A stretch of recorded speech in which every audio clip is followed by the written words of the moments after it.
Foi para a economia quando preferia direito, mas a vida quis que se tornasse um economista de causas. Fernando Leite coloca a mão na construção de um mundo melhor todos os dias, enquanto CEO da Lipor, associação que integrou em 1980. Aos 70 anos, a vida tem outro sabor, especialmente depois de ter passado por um coma induzido durante 2 meses. O mundo precisa de gente com vontade de o transformar em algo melhor. E esta conversa leva-nos a isso.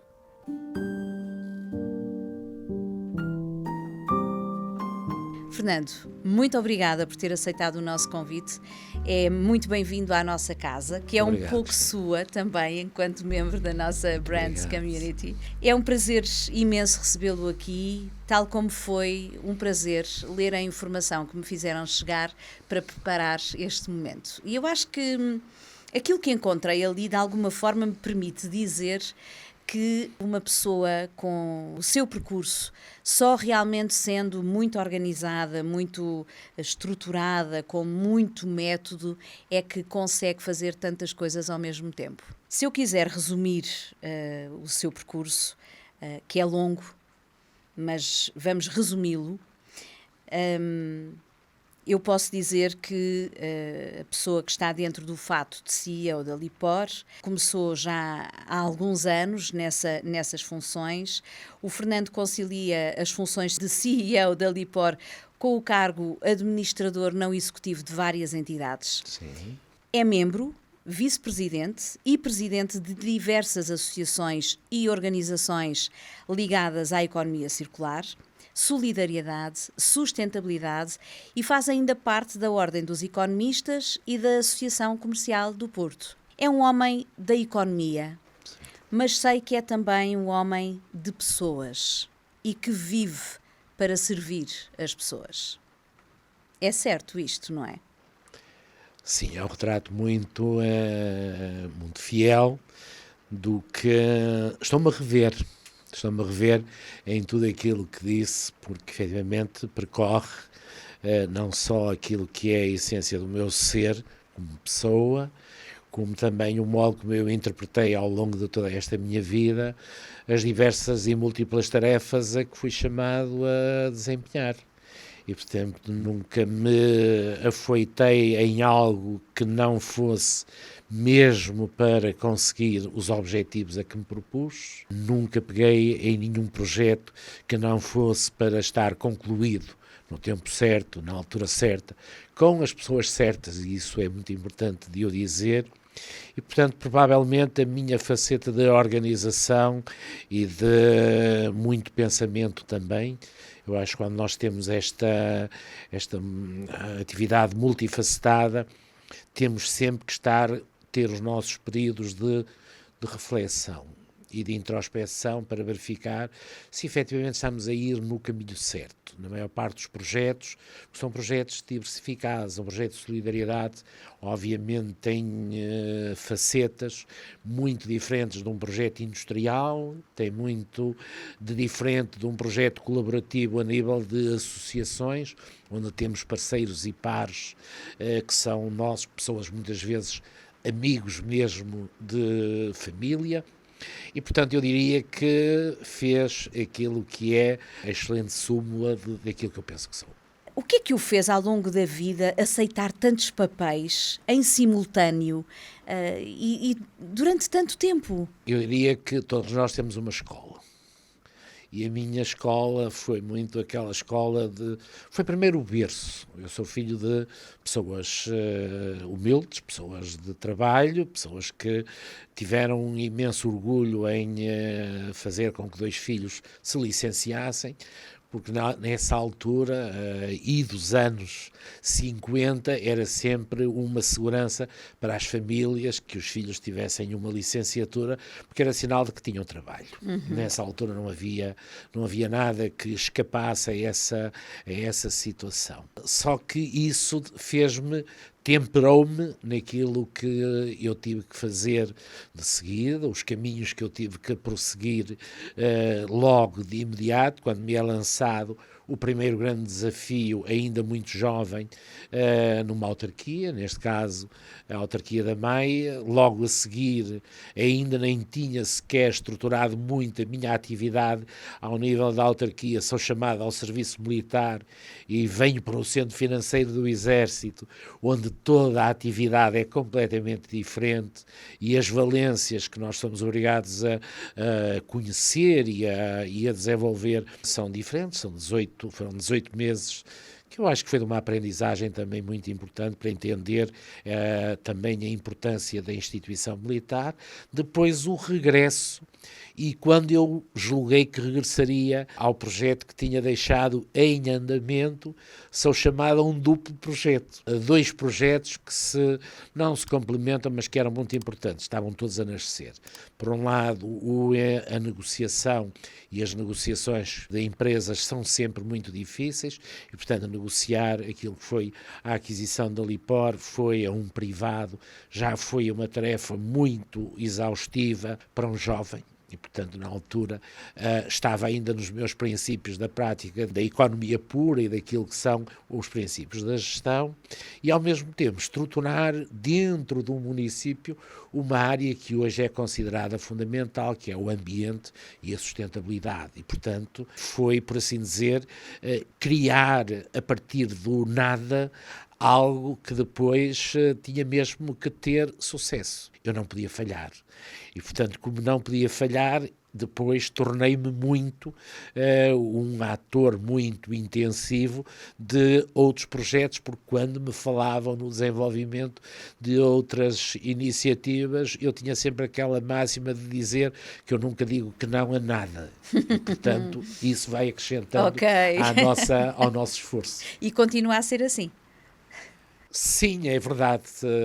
Eu diria que quando tento perceber se é necessário desligar, é quando aparecem cada vez mais iniciativas e cada vez mais desafios.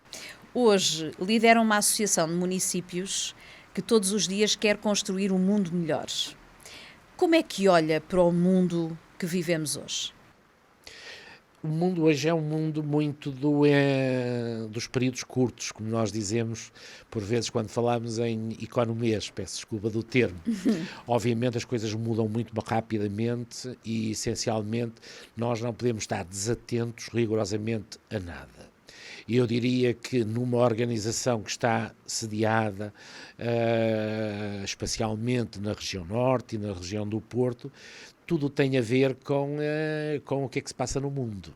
Se os russos vão conseguir fazer alguma paragem em tudo aquilo que acontece com a Ucrânia, qual é a política do presidente Trump, como é que se vão desenvolver os próximos períodos da política nacional, porque tudo isso pode mudar.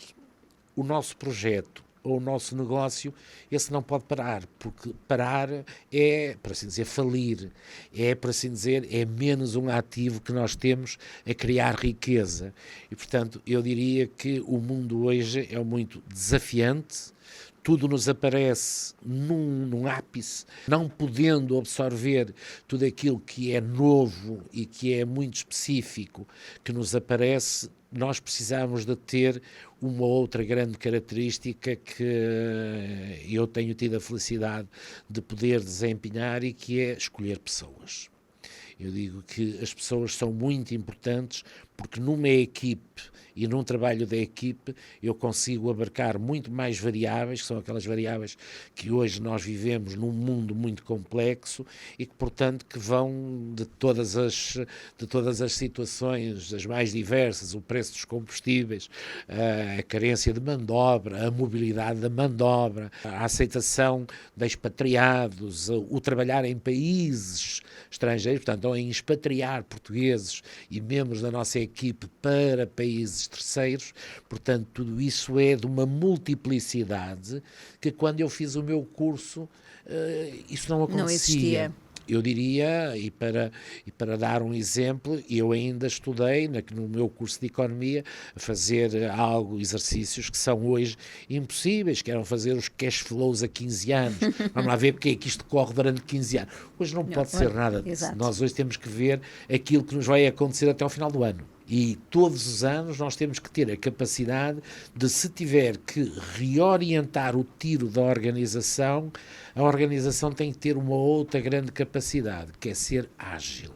Temos que ter a agilidade de ela poder mexer. As pessoas também têm que ser mais polivalentes e eu tenho tido essa felicidade. E mais flexíveis. Mais flexíveis, adaptar-se muito, por vezes, circunstâncias que não são as mais normais. Não é com muita facilidade que, se é necessário desenvolver um projeto na América Latina, obviamente que a primeira questão que se deve fazer é pôr esses colegas a aprender a falar o castelhano e, portanto, desenvolvê-lo.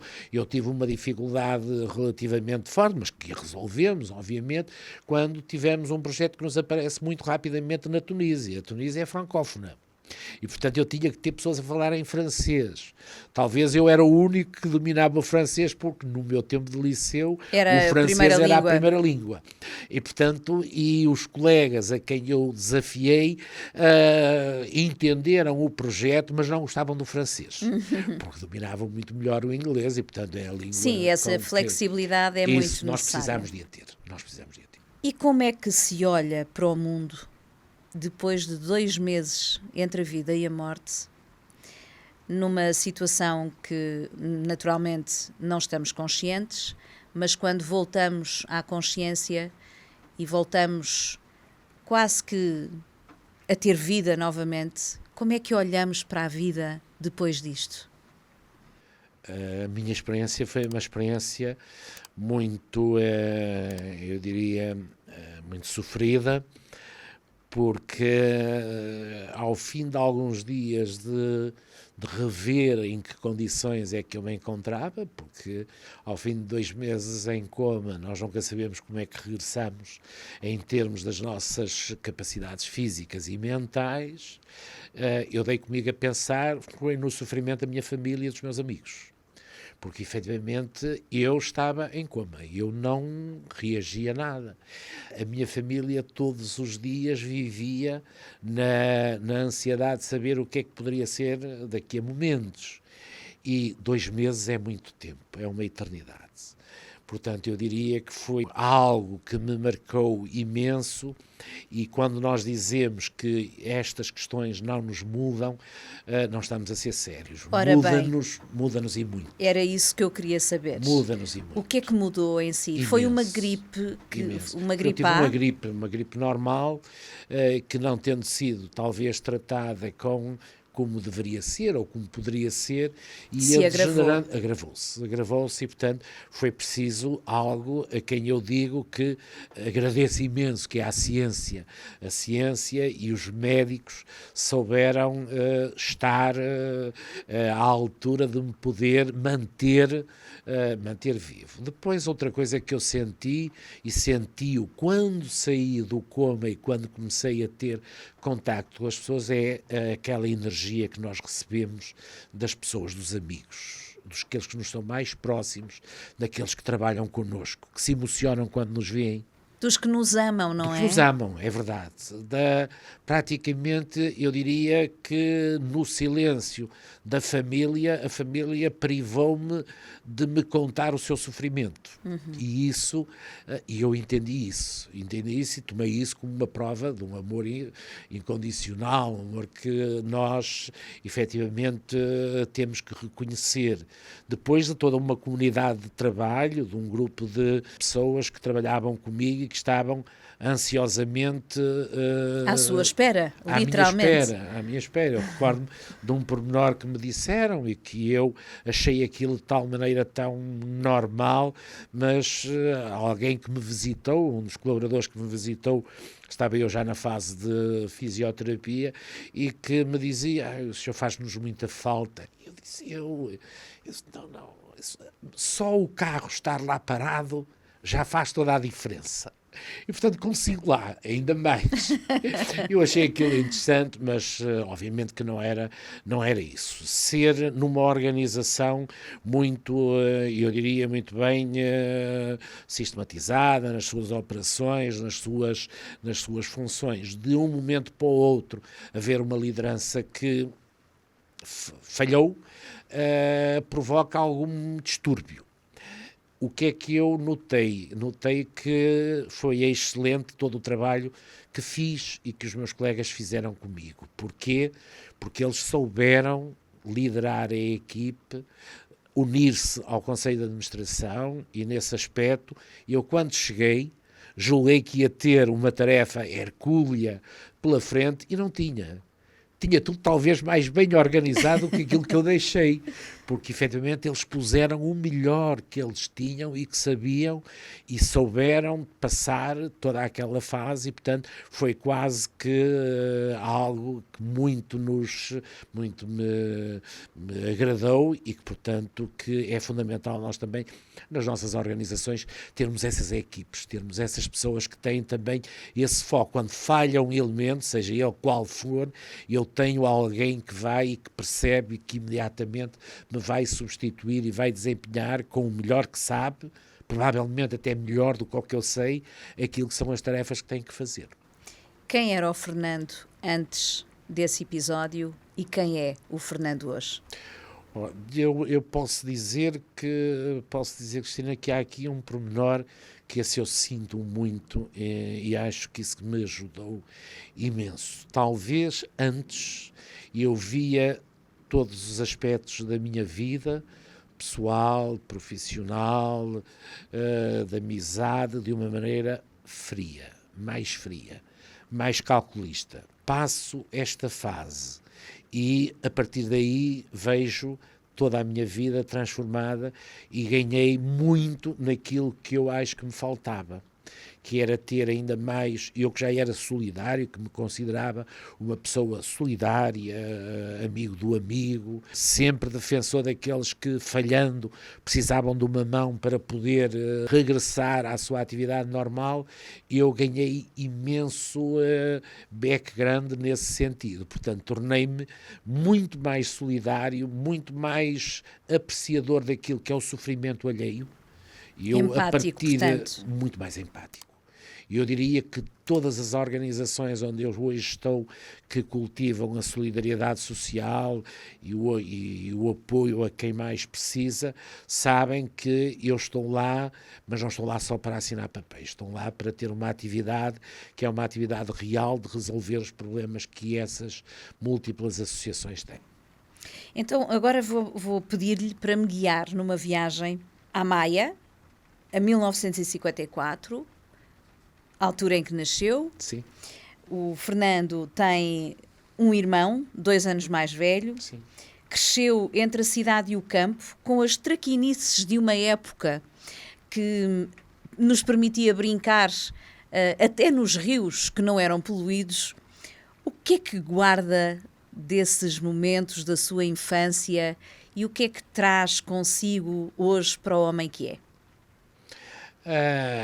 Eu diria que a minha infância, tendo sido uma infância que eu considero feliz, uma infância de muita tranquilidade na família onde nasci, acho que fui muito moldado por todo esse ecossistema que a Cristina muito bem definiu, entre o campo e a cidade. Nós, estando a 7 km do Porto, nós dizíamos sempre que eu vou ao Porto, eu vou à cidade.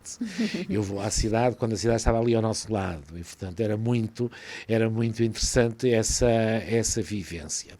Mas era uma vivência que tinha muito o foco na questão do nosso entorno onde nós vivíamos, porque é a altura onde não existem os centros comerciais, onde nós ainda não tínhamos no início as televisões, portanto, onde não tínhamos...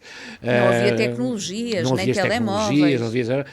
Os transportes estavam a quilómetros de distância, portanto, nós andávamos muito mais e, portanto, éramos muito marcados por um ambiente que era um ambiente muito de um tipo de brincar e de ser feliz que agora estamos também a regressar. Nós também já estamos a construir a aldeia ecológica, a minha organização já estamos a fazer uma aldeia ecológica para que as crianças possam brincar na lama, possam subir a uma árvore. Eu fiz toda aquela minha infância a comer a fruta que, quando subia a uma pereira ou um diospireira ou uma outra árvore, a ir lá comer a Apanhava fruta. e comia. Apanhava e comia. Hoje as crianças não têm essa felicidade. E caí. E, portanto, magoei-me. Na altura não haveria as pomadas mágicas que há agora e era uma mesinha qualquer que nos resolvia o problema. Jogávamos com a bola de trapos. Não tínhamos, obviamente, o equipamento de futebol e isso trazia-nos, por assim dizer, uma química com os nossos amigos que eram poucos. Nós hoje estamos, a escola hoje de primeiro e segundo ciclo da minha freguesia tem cerca de 500 ou 600 crianças. Na minha altura nós éramos 20. Portanto, escola que era uma a escola primária. A escola dos meninos e a escola das meninas. A escola das meninas, que foi o primeiro grande trauma que nós tivemos, é que normalmente o senhor professor Gomes gostava imenso de ir corrigir as suas provas à sala das meninas, que era para elas assistirem um pouco aos castigos que ele nos dava. Que maldade! Era sempre algo que nós sofríamos quando ele dizia vamos agora para ali para eu corrigir a prova das contas ou a prova da geografia, o que quer que seja. Portanto, era toda uma dinâmica de ensino, de vivência, que nos marcou muito naquela parte da nossa infância. O que é que a mim muda muito é que eu passo o período da Revolução já na faculdade. Portanto, eu ainda Onde é que estava no 25 de Abril? Eu estava precisamente na faculdade, tinha uma prova, tinha um exame de uma cadeira do meu segundo ano e que interrompi, porque já era impossível nós estarmos a ter a aula numa altura em que tudo o que acontecia à volta da universidade, e como é sabido, a universidade é sempre um polo borbulhante de ideias e este sentido de liberdade pulsava muito na Universidade do Porto. A Universidade do Porto era sempre uma universidade muito ligada àquilo que eram as liberdades e, portanto, lutou muito para que, provavelmente, pós a Revolução, por exemplo, a primeira coisa que nós fizemos, saímos de uma faculdade que tinha 2 salas e fomos imediatamente para uma nova faculdade onde tínhamos cerca de 40 salas. Portanto,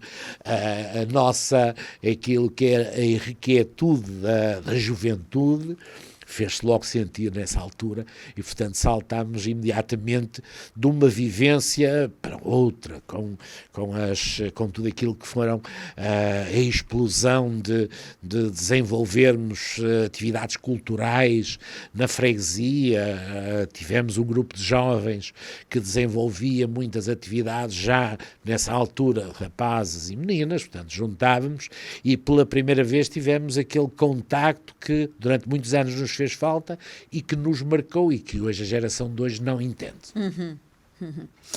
O direito ficou para trás por falta de recursos financeiros para ir estudar para Coimbra, que na altura era a possibilidade. A universidade que havia. Mas hoje é um economista com uma carreira marcada por momentos de transformação, de pioneirismo, de arrojo, até posso dizer, de inovação. É um líder de causas, muito mais do que somente de números, que por norma caracteriza o perfil de um gestor e economista. Há pouco até estava a falar disso, é uma pessoa, como profissional, muito ligada às pessoas também. Sim. Estou a fazer a leitura correta que o Fernando é um economista mais ligado às pessoas do que aos números, ou junta-os no mesmo patamar? Não junto no mesmo patamar. Eu acho que os números são os números e nós temos números que temos que atingir, temos, por assim dizer, contas que são contas, temos responsabilidades que são responsabilidades e, portanto, um economista, um gestor, um empresário tem que ter naquilo que é o cumprimento exato das suas obrigações algo que o deve orientar na sua atividade. Agora, nós cada vez mais estamos a aprender que as pessoas fazem toda a diferença. Eu diria que nós podemos ter os processos todos muito bem montados, podemos ter o marketing mais aperfeiçoado que pudermos ter, mas também temos que pensar que por detrás desse marketing estão pessoas. Por detrás das operações estão pessoas.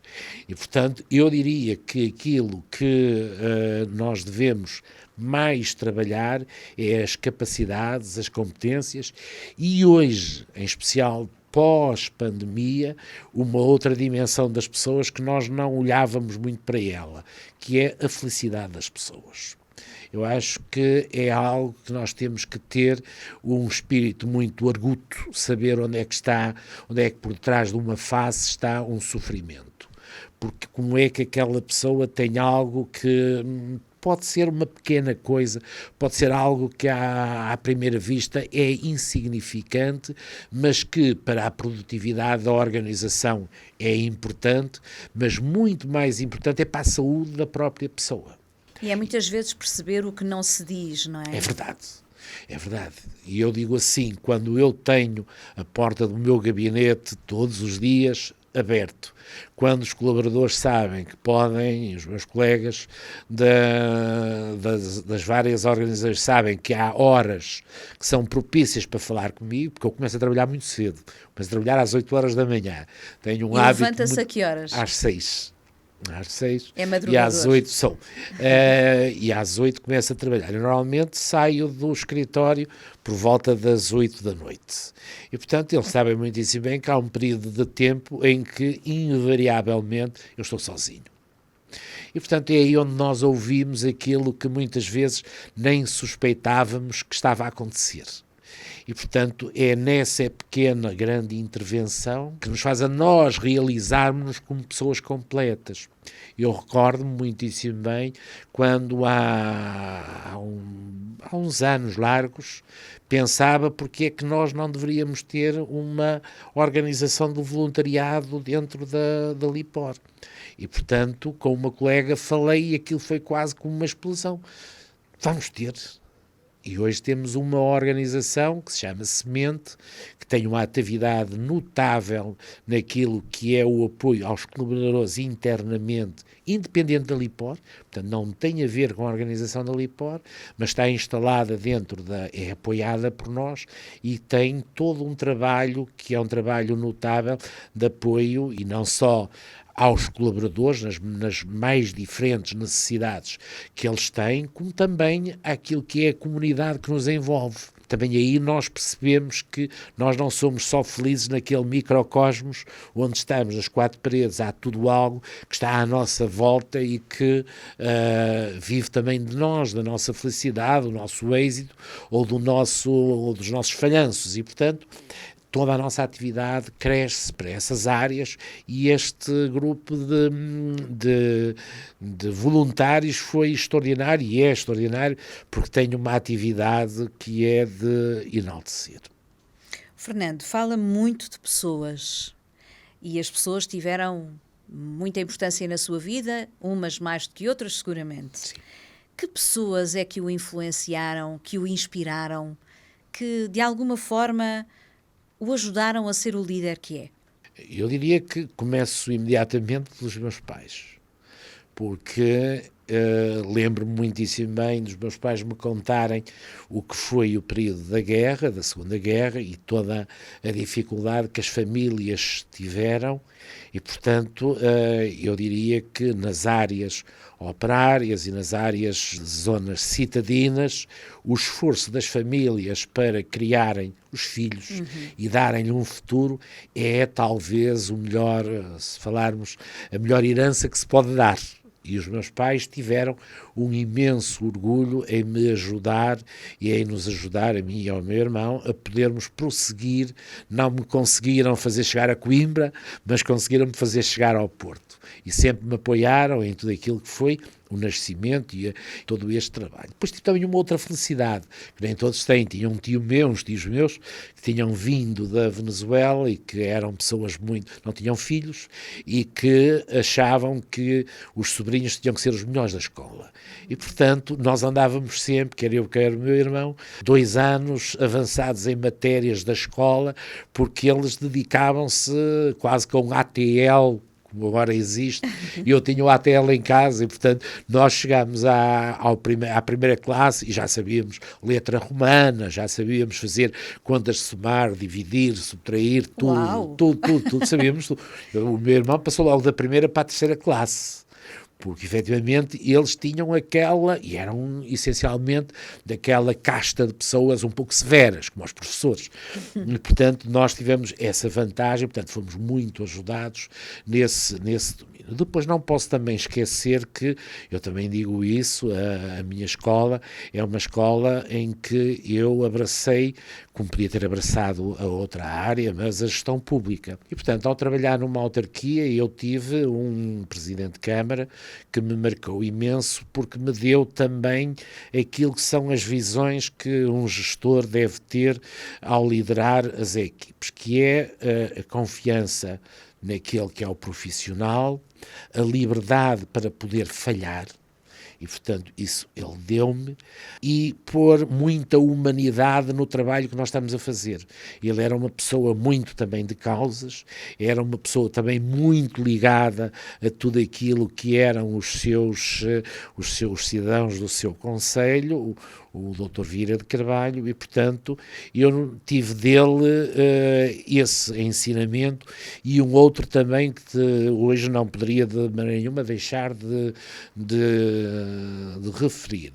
Ele era um homem de visão muito alargada. Ele normalmente, perante uma pequena pedra, ele via, perante um penedo, ele via sempre a maneira como é que eu vou saltar para o lado de lá. Ele ensinou-me sempre que não há inatingíveis. Nós podemos não chegar lá mesmo ao sítio, mas vamos ficar lá muito próximo. E, portanto, aquela visão de futuro, a visão de desenvolvimento, a visão da perfeição, foi muito daquilo que eu aprendi com ele e que depois me foi muito útil quando eu transferi a minha atividade de uma vida tipicamente autárquica para uma vida mais de gestão empresarial, como é o caso agora da gestão na Lipor. Na Lipor. Conhece os colaboradores todos pelo nome? Sim. E assume-se como um gestor de porta aberta. Sim. Ao longo dos seus 40 anos de carreira, que é muita coisa, é uma vida, não é? É uma vida. O que é que se sente que mudou neste mundo da liderança ao longo destes 40 anos? Que diferença é que sente face ao início da sua carreira, àquilo que é hoje instituído por si e que vê acontecer à sua volta em 2025? Há muita coisa que efetivamente mudou. Os primeiros anos são sempre anos em que nós quase que é o faça você mesmo. Portanto, a pessoa sente-se muito só, porque também ainda não constituiu a sua equipe. Nós precisamos muito de ter equipes sólidas, nos sítios certos, no número certo, para que não haja sobreesforços.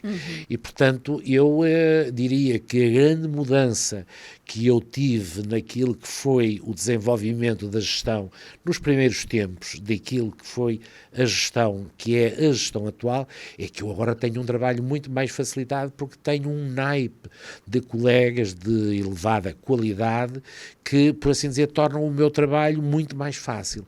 Deixam-me a mim mais aquelas tarefas da reflexão, de ver um pouco também mais além, de tentar aquilo que também é muito importante para nós, que é cultivar muito mais as relações públicas com as entidades com as quais temos que estar ligados e, portanto, essencialmente servir também de exemplo àqueles que vão chegando à organização. Portanto, eu quando a minha história, quando falo com os meus colegas, efetivamente, aquilo que eles mais me perguntam é muito isso, é muito como é que foi esse seu início, como é que você sobreviveu nesse início. E eu diria, eu sobrevivi sempre neste início, tendo sempre um foco de que aquilo que nós podíamos fazer iria ser conseguido, ser feito, e eu nunca desacreditei que o projeto atingiria o nível que tem hoje. Temos bons líderes para os tempos difíceis que vivemos hoje? Estou a fazer assim um pouco um compasso de espera, porque gostaria de utilizar as melhores palavras possíveis. Nós hoje nós temos tudo aquilo que pode fazer com que o país e as empresas tenham as melhores pessoas e os melhores líderes. Nós hoje temos aquilo que não tínhamos nos anos 70, nos anos 80, no ano 2000. Nós temos excelentes escolas de gestão, nós temos uma oferta pedagógica brutal, nós temos uma geração de pessoas que já não fizeram aquele estudo que nós fazíamos, que era um estudo de memorização das questões. Hoje as crianças são desde muito pequeninas logo treinadas a pensar e a tentar descobrir as coisas. Portanto, nós tivemos, por assim dizer, um fardo muito pesado nas nossas costas. E eu diria que nós, na maior parte dos casos, desacreditamos naquilo que é o potencial dos gestores e das empresas portuguesas. Quem faz o percurso de norte a sul, de sul a norte, vê que há exemplos extraordinários de organizações que estão ao nível daquilo que são o que de melhor há em toda a Europa. Eu, pedindo desculpa talvez de alguma imodéstia neste caso, mas eu digo sempre que ali posta ao nível daquilo que é empresas que estão no centro de Paris ou que fazem este trabalho em Londres ou em qualquer outra grande cidade europeia. Os nossos indicadores, a qualidade do nosso desempenho, a qualidade das nossas infraestruturas, o conhecimento das nossas pessoas fazem de nós uma organização que eu diria que pede meças a muitas empresas no estrangeiro. E aí também há algo que eu também gostaria de dizer e que também é muito importante. Por vezes fazemos muito uma dicotomia entre as empresas públicas e as empresas privadas. Aquilo que foi a minha aprendizagem é que não há empresas públicas, ou não há gestores públicos e gestores privados, empresas públicas, há empresas, há gestores e há organizações. E, portanto, nós o que temos que aplicar é as melhores técnicas disponíveis às organizações.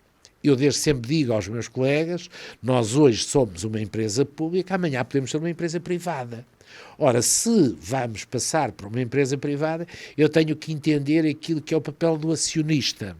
Eu tenho que respeitar a orientação de quem está, neste caso, a colocar o capital. Também como empresa pública ou como gestor público, eu sei que estou a administrar aquilo que é os dinheiros públicos, os dinheiros que vêm de todos nós. A responsabilidade que eu tenho também é uma grande responsabilidade. Portanto, eu diria que está muito voltarmos à questão das pessoas, da qualidade das pessoas, aquilo que são os predicados das próprias pessoas, a seriedade, a honestidade, o profissionalismo. Eu acho isso muito importante e quando hoje nós sabemos que as instituições europeias estão muito, e o país também, muito preocupados com as questões da ética, da responsabilidade social, eu digo que ainda bem que nos aparecem até descritos com bons exemplos, tratados em bons manuais, porque é disso que nos faz, que nós temos mais falta.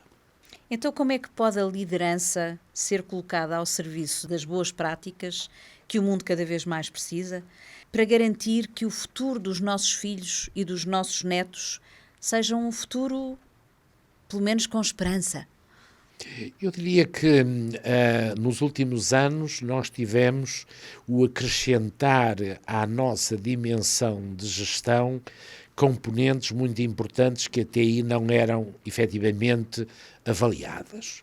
Durante muitos anos nós estávamos muito sendo escravos dos resultados da empresa, daquilo que era o lucro ou daquilo que era o prejuízo, aquilo que era o dividendo ou aquilo que era o valor que se criava e que se distribuía.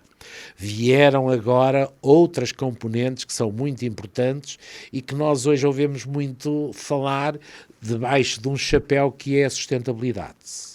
Eu diria, não há hoje nenhuma organização, qualquer que ela seja, pública ou privada, pequena, média ou grande, que não tenha que ter muita atenção a todas as dimensões da sustentabilidade.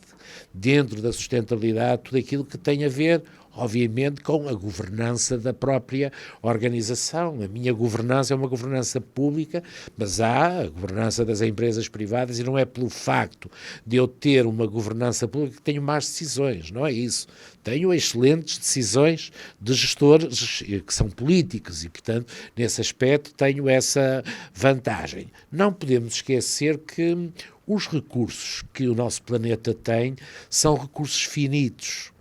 E, portanto, eu diria assim, quando uma organização como a LIPOR interioriza que ter práticas de economia circular, ter, neste momento, iniciativas que levam a mudar a ter uma alteração do seu modelo de negócio, deixando de ser uma gestora de resíduos para passar a ser uma produtora de produtos.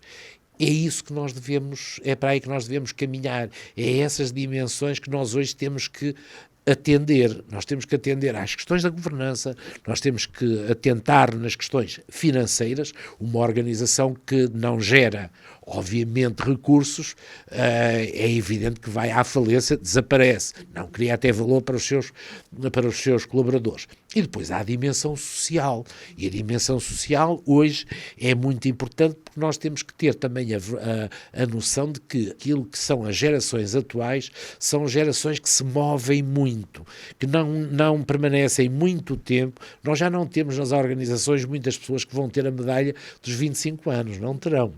E não há organizações que já sejam catedrais, que tenham 43 anos, como é o caso da LIPOR. Teremos poucas, porque há transformações que se vão desenvolvendo. Portanto, eu diria que a grande mudança que existe naquilo que é o mundo de hoje chama-se sustentabilidade, chama-se aquilo que é a defesa do planeta, que é mais do que necessário e é essencialmente também, e volto aí, aquilo que é a felicidade das pessoas, porque se não tivermos uma comunidade feliz, nós não teremos de certeza ativos humanos para bem desempenharem as suas funções nas nossas organizações.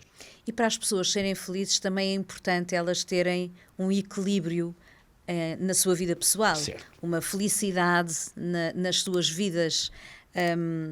Eu sei que o Fernando foi um marido e um pai extremamente presente ao longo da sua vida. Sei que assistia pacientemente aos jogos de ténis dos seus filhos e que isso também permitiu à sua mulher fazer ela própria um desenvolvimento pessoal e profissional que para ela também era importante. E estamos a falar de uma senhora que é médica. Sei estas coisas porque foi a sua esposa que partilhou comigo. E eu gostava que o Fernando me dissesse qual é a importância da família para si, porque é que sempre tentou conciliar os dois mundos, mesmo em momentos que eram difíceis, mas que fazia o esforço para conseguir estar nos dois sítios, na sua família e no seu trabalho, da mesma forma, em plenitude e com toda a sua alma e o seu profissionalismo. Eu diria que foi, obviamente, com muita organização. E eu digo que há algo que é uma verdade. Para mim nunca foi, e quando é dramático, nunca foi um sacrifício fazer uma compatibilização de todo esse trabalho.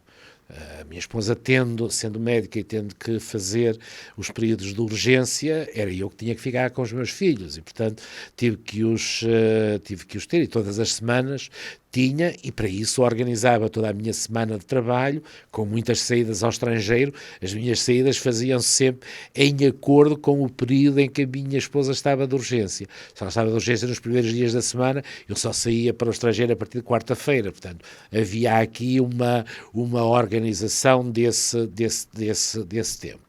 Depois era, com o crescimento dos filhos, poder, e porque também se punham a mesma ocupação da minha esposa, de poder levá-los àquilo que eram as atividades que eles tinham e apoiá-los naquilo que foi o desenvolvimento profissional deles, tentando replicar de uma outra maneira aquilo que os meus pais fizeram por mim. Acha que hoje é mais difícil se conseguir conciliar a vida profissional e a vida pessoal? Que conselhos é que pode dar a quem hoje está a começar a sua carreira e a sua vida, o seu casamento, os seus filhos? Que conselhos é que deixa aos mais jovens, Fernando? Eu acho que nós temos na nossa juventude sempre a irreverência e quase que a avidez de fazer tudo ao mesmo tempo e depois prejudicamos muito daquilo que é construir um plano de vida e de existência que dê para tudo, que dê para ocupar todos os nossos espaços da nossa vida. Eu lembro-me, por exemplo, quando estive no pós-problema que me reteve no hospital, de perguntar ao diretor da área que me supervisionava porque é que eu tinha tido aquele problema de saúde. E ele diz, há 3 coisas que são fundamentais a pessoa ter perfeitamente equilibrada na sua vida. A alimentação, o exercício e a terceira é aquilo que você não faz. O sono. Não, a meditação. Uhum. E então dizia-me ele, tem que ler mais, tem que fazer maiores breaks, portanto, na sua atividade, e daí eu ser um leitor compulsivo, obviamente, nada me escapa no meu radar, os meus colegas dizem-me sempre, sábados e domingos, lá vem cá o reencaminhamento do chefe, com esta ou com aquela notícia que é importante para o cotidiano. O que é que eu digo? Os jovens têm, efetivamente, que começar também a ter formação neste domínio, como é que se pode compatibilizar de uma maneira feliz e de uma maneira que seja produtiva esta vivência entre a família e o trabalho, tudo o que sejam as ocupações do dia. Por exemplo, os meus anos e a minha atividade foi também de cuidar dos meus filhos, obviamente, de saber mudar uma fralda, saber preparar uma alimentação, saber verificar. Hoje, os jovens já estão muito treinados nesse tipo de atividade. O que é que eu acho que provavelmente eles terão que aprender um pouco mais? A organizar-se. Eu acho que eles são, em certa medida, eu diria, não levam tão a sério o modo como nós devemos fazer a gestão do nosso tempo. E a gestão do nosso tempo é outra das situações que, quer nos gestores, quer na nossa vida pessoal, nós temos que ter tempo para a família. Normalmente tem que haver diálogo. Hoje nós temos perigos muito grandes, que é os telemóveis, tudo o que sejam, todo o género de iniciativas, e nós temos que aprender a começar a ver as coisas a 2, ou a 3, ou a 4, em família. E, portanto, eu diria, na minha altura não tinha tantos fenómenos que nos afastavam desse convívio e dessa ligação, não é? E que nos distraem, e agora eles têm que pensar nisso. Há tempo para estar com as redes sociais, mas também há tempo para verbalmente falar com a esposa, dialogar sobre os problemas do dia-a-dia, daquilo que nos aflige. Eu acho que a primeira conselheira que nós devemos ter é quem está mais próximo de nós, em casa, perante os problemas que nós temos. Da sua experiência, do homem que é hoje, como é que se transforma o mundo num lugar melhor? O que é que cada um de nós pode fazer? Eu tenho pensado muito sobre o que é que fundamentalmente é importante para nós no mundo de hoje. O mundo de hoje está